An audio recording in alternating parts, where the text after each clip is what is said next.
Il me dit, t'es le meilleur joueur au monde. On se fait rattraper au score. Arabie Saoudite, je marque, on gagne 1-0, on a 4 points. On joue l'Allemagne. On a au moins 6 occasions de but. Et t'as pas marqué. Face à Oliver Kahn, je joue avec le Perronnet. Pété, tout le match. Et on sort de cette compétition. Mais on sort pourquoi? Parce que physiquement, on était éprouvé. On a fait 72 heures pratiquement pour rejoindre le Japon. Tu comprends? Et puis on a 2010. Tu pouvais gagner aussi 2010? On ne pouvait peut-être pas gagner, Voilà, mais on tu pouvait vois. jouer la demi-finale. Mais tu sais, quand tu es déjà en demi-finale, il y a beaucoup de déjà une choses qui victoire, peuvent se hein. passer. Mais là, tu parles de ça, Samuel, c'est pour faire évoluer les choses. Mais il y a aussi une vraie thématique qui est grave, au-delà des primes, des salaires, etc., dans le foot qui existe, c'est le racisme. Le racisme, ça est... Enfin, Mike, toi, tu l'as expérimenté aussi, Samuel aussi. Toi, Mike, t'as quitté le terrain. C'est comment t'as senti une solidarité autour de toi à ce moment-là où, En plus, Samuel, il avait dit qu'il fallait quitter bien le sûr, terrain. tu t'es battu plusieurs fois pour dire on arrête le match, il faut sortir. Toi, Mike, c'est ce que tu as fait. Moi, j'ai quitté le terrain parce que c'est bon, ça arrivait une fois. On a dénoncé, on a parlé avec l'arbitre, avec la fédération, soi-disant qu'il y a des choses qui devaient changer. Et j'ai vu que ça n'avait pas changé, donc j'ai quitté le terrain. J'ai marché, j'ai pris mes responsabilités. Après, j'ai une équipe qui était grave solidaire. Ils sont sortis avec moi, en espérant que ça change quelque chose. Mais jusqu'à aujourd'hui, on voit que ça change Non, pas ça a grand-chose. changé. Je te donne une bonne nouvelle. Aujourd'hui, tu as 3 supporters espagnols qui ont été condamnés à 8 mois de prison ferme. Cédric, t'as déjà expérimenté une histoire avec le racisme, par exemple, dans ton domaine? Parce qu'on en entend moins parler, j'ai l'impression, que dans le foot ou Après, dans c'est d'autres peut-être sports. pas un peu aussi Mais plus ils sont exposé. tous des blagues d'abord. J'en parlais tout à l'heure avec Redouane. Ça m'est arrivé à Bercy. À Bercy, où je combattais un Hollandais qui était connu pour avoir un public assez quand même... je ne veux pas dire le public était raciste, hein, mais il y avait quand même des petits hooligans, tu vois. Ils étaient tous blancs, aux yeux bleus. Voilà. Et les seuls bruns, ils avaient une petite moustache comme ça. Là. Du coup, C'était Nicky Holsken. Et vous voyez, même si vous tapez le combat là sur Internet, vous allez voir, à un moment, je fais mon entrée, je danse, et ils sont tous en train de me faire des doigts d'honneur. Il y a un petit groupe qui me fait les doigts d'honneur, et moi, je viens vers eux, et je danse, et je les nargue, et je retourne dans mon combat. Non, j'ai déjà subi même des insultes, où je suis à l'hôtel, ils passent, ça insulte et tout.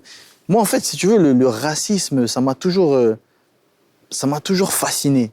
Genre, j'ai toujours halluciné sur quelqu'un qui va venir devant toi, ou de loin t'insulter de sale noir, ou de singe, ou te faire des bruits de singe. Je me dis, mais c'est pas possible, en fait. Mentalement, t'es déficient. Ouais, je me dis, c'est incroyable quand même. Tu vois, gros mensonge. Et c'est devenu tellement récurrent en plus. C'est Non, un mais le gros pire, c'est qu'ils mensonge. viennent même pas le faire en face. hein. Et c'est un Dis-moi effet de comment foule. quelqu'un, un mec Personne. normalement constitué, Peut pas. il achète son ticket pour aller voir un noir jouer et il fait des cris de singe. Je n'achète pas mon ticket. Je voulais même savoir auprès de vous tous comment, même Cédric, Mike, Redouane, le rapport que vous avez avec la célébrité et le fait que les gens vous regardent différemment. avant d'être connu, quand je me faisais contrôler par la police ou les douaniers, c'est pas pareil. Il y avait Une tension.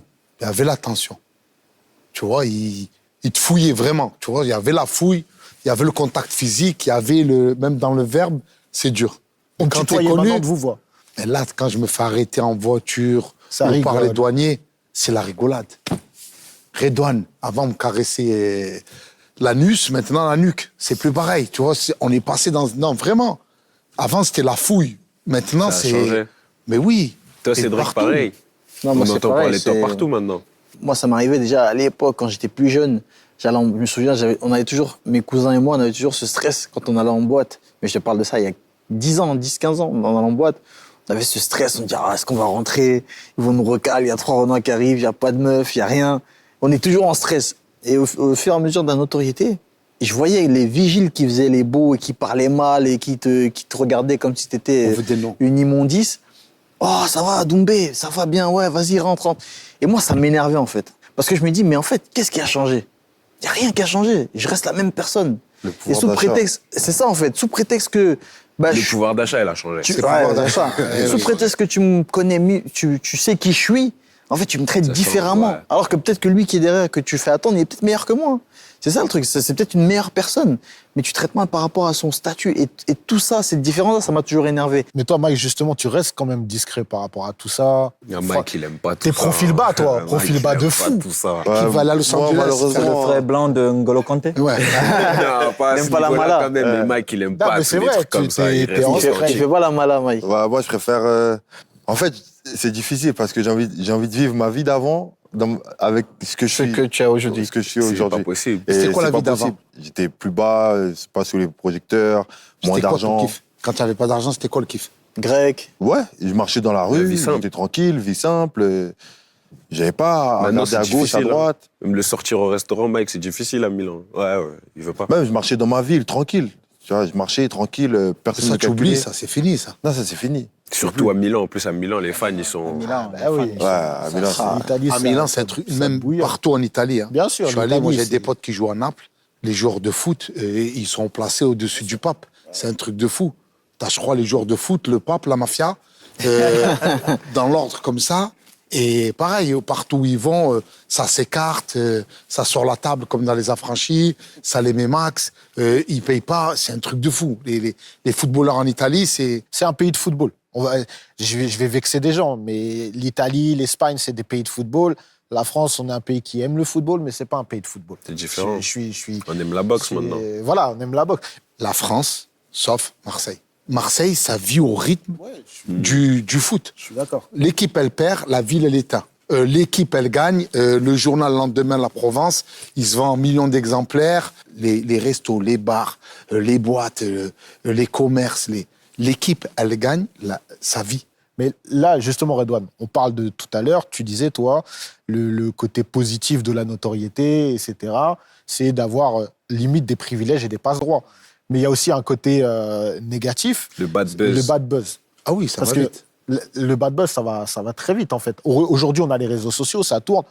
Samuel, il y a eu une vidéo qui a tourné il n'y a pas longtemps, etc., où, au final, on n'a que une partie à chaque fois des histoires et on n'a pas forcément la partie complète. Toi, comment tu vis ça Est-ce que tu dis qu'il y a une injustice dans la perception qu'ont les gens de toi? En fait, il y a toujours une injustice. Mais le problème, il ne faut pas voir ça comme ça. Parce qu'à ce moment-là, je suis responsable d'une institution. Il y a beaucoup de choses qui se passent et tu te dis, non, tu dois t'arrêter. Tu es responsable, tu es le patron d'une institution. Il est vrai que les autres n'ont pas fait les choses correctement, mais tu n'as pas besoin d'aller aussi loin.